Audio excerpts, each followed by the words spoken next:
बहुत समय पहले की बात है।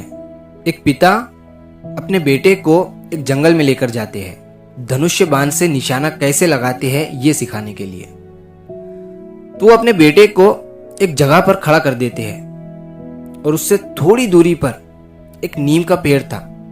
वो उस नीम के पेड़ पर निशाना सेट कर देते हैं और अपने बेटे से कहते हैं कि इस पेड़ पर उसी जगह खड़े रहते हुए निशाना लगाओ। अब वो लड़का अपनी पूरी जान लगाते हुए धनुष्य बाण को खींचता है और उस पेड़ की तरफ निशाना करते हुए तीर को छोड़ता है। तो होता क्या है कि निशाना लगना तो दूर की बात, उसका छोड़ा हुआ तीर उस पेड़ तक पहुंच ही नहीं पाता है। वो तीर पहले ही जमीन पर कहीं गिर जाता है। अब लड़के के पिता सोचते हैं कि शायद मैंने टारगेट जो है वो बहुत दूर दे दिया है। तो देखते हैं कि जिस नीम के पेड़ पर उन्होंने टारगेट सेट किया था उसके पहले एक आम का पेड़ था। तो अब वो उस आम के पेड़ पर टारगेट सेट कर देते हैं और अपने बेटे से कहते हैं कि अब तुम वही खड़े रहते हुए इस आम के पेड़ पर निशाना लगाओ। लड़का फिर से तैयार होता है, धनुष्य बाण जोर से खींचता है और तीर उस आम के पेड़ की तरफ छोड़ता है।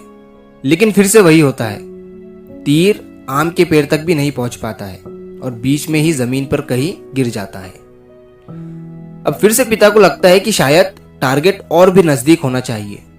तो देखते हैं कि आम के पेड़ के पहले एक नारियल का पेड़ है। तो अब वो उस नारियल के पेड़ पर टारगेट सेट कर देते हैं और अपने बेटे से कहते हैं कि अब इस नारियल के पेड़ पर निशाना लगाओ। लड़का फिर से तीर निकालता है, निशाना लगाता है और अपनी पूरी जान लगाकर खींचता है। लेकिन फिर से वही होता है, तीर उस नारियल के पेड़ तक भी नहीं पहुंच पाता है और बीच में ही जमीन पर गिर जाता है।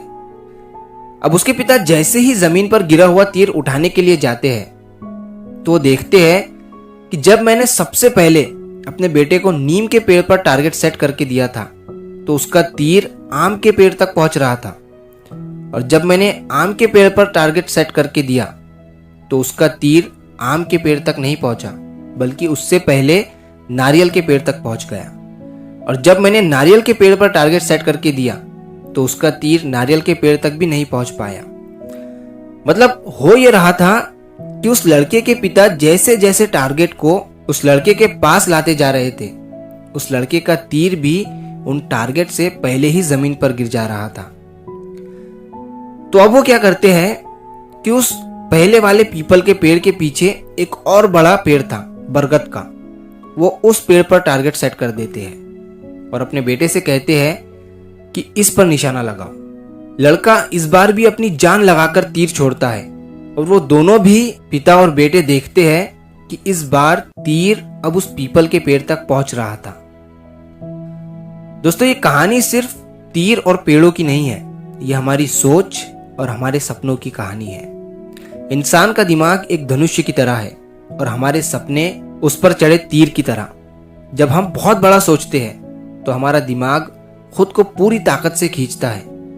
हम मेहनत भी ज्यादा करते हैं, कोशिश भी ज्यादा करते हैं और दूरी भी ज्यादा तय करते हैं। लेकिन जब हम छोटा सोचते हैं तो हमारी कोशिश भी छोटी हो जाती है, हम अपनी पूरी ताकत का इस्तेमाल ही नहीं करते हैं। याद रखो, अगर तुम सितारों के बारे में सोचोगे तो शायद आसमान तक तो पहुंच ही जाओगे, लेकिन अगर तुम सिर्फ जमीन तक ही सोचोगे तो शायद आधी दूरी में ही रुक जाओगे।